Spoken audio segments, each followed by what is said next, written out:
GCHQ is Britain's eavesdropping agency, one of the most secretive of all the spy agencies in the country.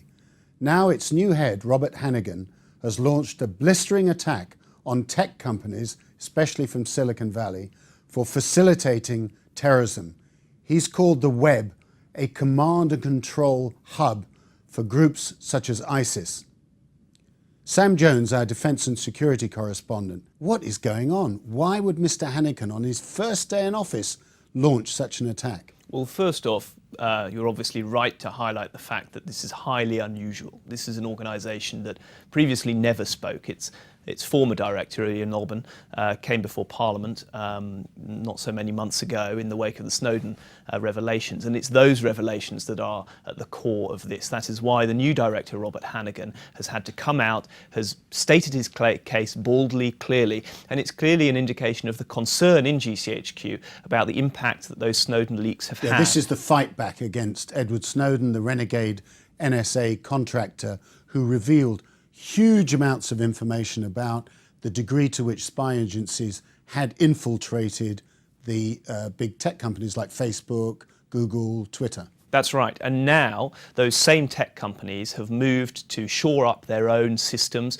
to encrypt their devices, to reassure their own customers that all of their data is not being shared unfettered with the government. And that, as a result, has got agencies like GCHQ worried that they are no longer getting access to the same kind of intelligence material that they were 2 years ago. And don't forget, this is also set now against the backdrop of the rise of ISIS, a group that is threatening the West on a scale that we have not seen in a decade since the World Trade Center. That's right, and Mr. Hannigan made some very specific references to how ISIS is much more adept at using the internet than previous groups, earlier groups like Al-Qaeda. That's right. I mean, most of ISIS's fighters are young. They're digital natives. Many of those that have come from the West, 3,000 Europeans, don't forget, those are individuals who have grown up using mobile devices, who know how to encrypt their data, who are very wary of being snooped on, spied on, and are taking measures. And the Edward Snowden revelations have really spelled out to them exactly how much they need to do in order to protect their communications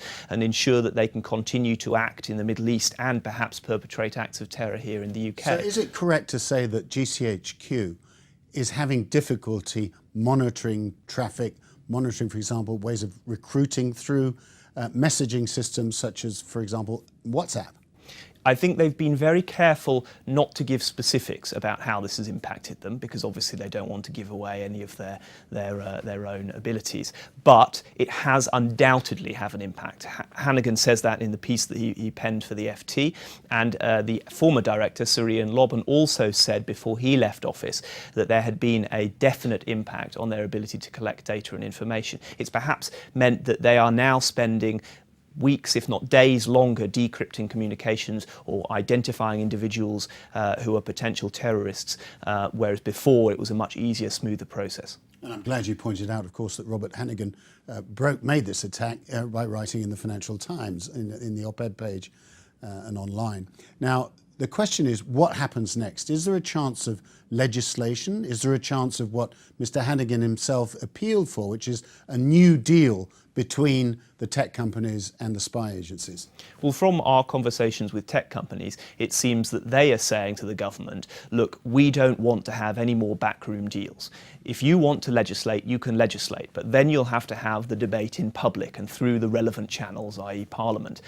And that's their position. And the government so far has not really wanted to legislate, because there are a huge number of complexities in that. And there is already a welter of a range of legislation that covers this.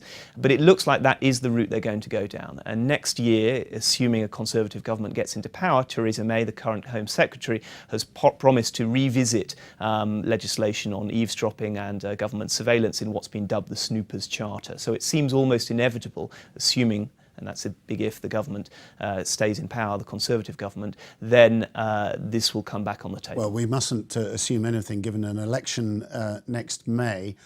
We don't know whether there's going to be the Conservatives or whatever. What we do know is Mr. Hannigan has laid his cards very firmly down on the table, and we'll have to see whether the tech companies, who after all were accused of actually aiding and abetting the government, now they're aiding and abetting terrorism, will come to the table too.